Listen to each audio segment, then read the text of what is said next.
Malaysia cuma belanja 1% je daripada KDNK untuk R&D. Korea Selatan 5%, Jepun 3%, Singapura 2%. So jangan pelik kalau kita masih beli chip orang. Bukannya kita cipta sendiri Dalam belanjawan 2026, bajet untuk R&D ni masih kecil. Sangat kecil untuk aku. Sekarang ni Malaysia cuma belanja 1.01% daripada KDNK. Lebih kurang 18 bilion ringgit je. Tapi kalau betul kita nak jadi negara maju, kita kena sampai 3.5% menjelang tahun 2030. Iaitu sekitar 86 bilion ringgit Malaysia setahun. Barulah boleh duduk semeja dengan negara yang lain yang ada teknologi yang besar. Kalau kau tengok Korea Selatan dalam 5.21%, Jepun 3.41%, Singapura 2.16%. Dan hasilnya jelas. Korea jadi peneraju chip dunia, Jepun kuasai robotik, Singapura jadi hub bioteknologi Asia. Malaysia, kita masih import chip, masih lagi import mesin. Dan bila pelabur luar datang ke negara kita pula terus berbangga dan panggil ni satu kejayaan. Padahal teknologi tu bukanlah milik kita pun. Masalahnya bukan sebab kita tak ada otak. Penyelidik kita ramai, tapi bajet berat ke sebelah sektor kerajaan. Sektor swasta ni pula baru nak bergerak. Daripada 1.1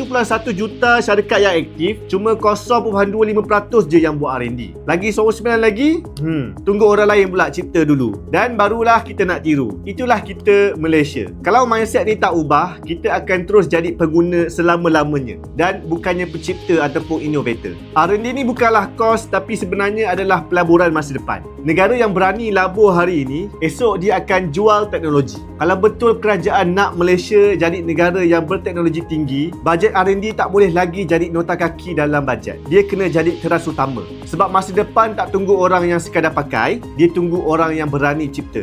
Aizudin Samni, Ideas that move Malaysia forward.